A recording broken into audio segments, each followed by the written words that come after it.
Alright-ke Ningizimu Afrika Mzansi kaMoses Sibongo ngokwashozi. Izolo ngingaphosta ivideo la ngikhuluma kamanzi ngoJoji Malema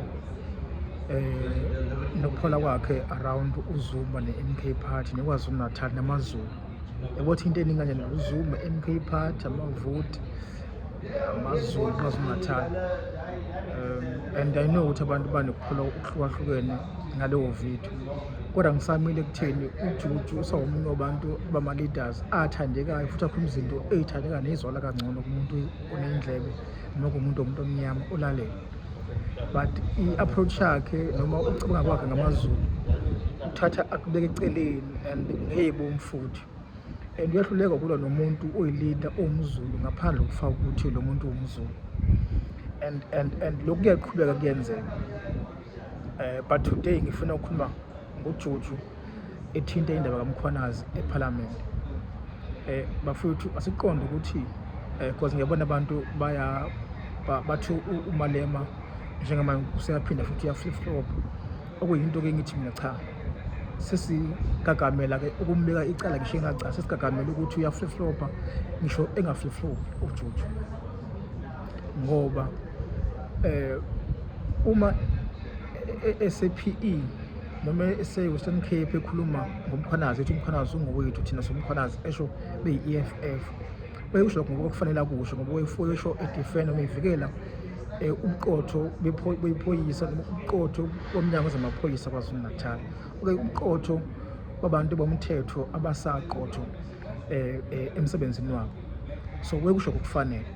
And if umkhwanazi esengaveli ngaphambi kwecommittee, i-ad hoc committee ephenya iy'nsolo zashiwo umkhwanazi kwi-media briefing ayenayo eThekwini, uma umkhwanazi engasa-cooperate ne-committee, akumvimbi Malema ukuthi akugxeke lokho uma kufuna akugxeke, ngoba vele ufuzile vele umkhwanazi.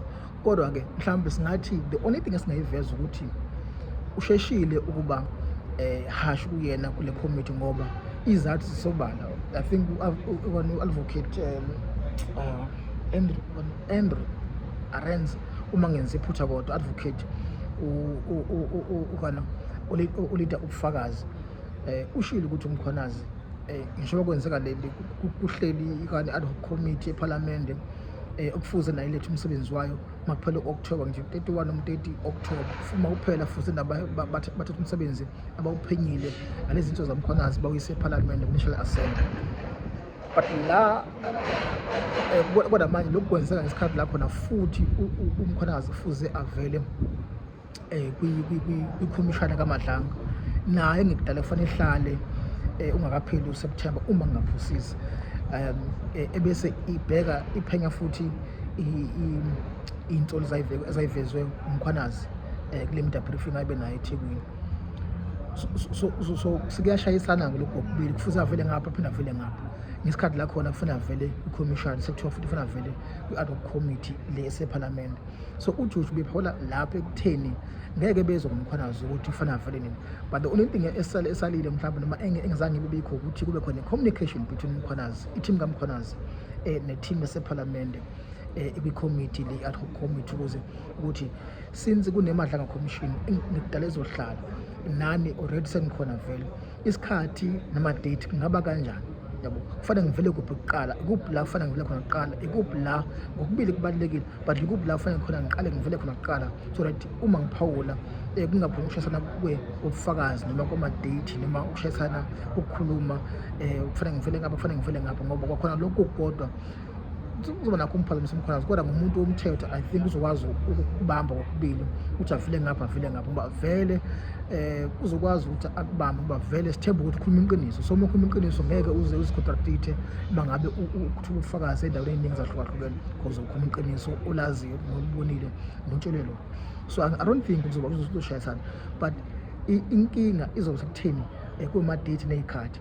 But I don't think uJoji was wrong ekutheni athi ngeke bezwe ngomkhwanazi. Uqinisile uJoji ngeke bezwe ngomkhwanazi. If umkhwanazi yena kufanele afike eParliament, kufanele afike without any hesitation, without ukuthi afune ukuncenga noma ukutshelwa kaningi. The only thing kufanele ilungiswe ama-date nesikhathi so that kungashayisani lokho kubili. So that was my take le issue kaJuju, but I'm saying angabizwa ngokuthi uyaflip-flopha noma ngasafela uJuju. Asimgxeke bafana simgxeke ngoba umuntu oyileader ethandekayo, asimgxeke bafana simgxeke, but asibe nesikhathi la khona noma sibe nepoint elifanele lenza ukuthi simgxeke. Njengale issue ebengivisa ekuqaleni ukuthi angicabanga ukuthi unanhliziyo ukuthanda umuntu omzulu, but-ke sangangiprova wrong. Sizosibonga ngoMashoza. Cheers, bye.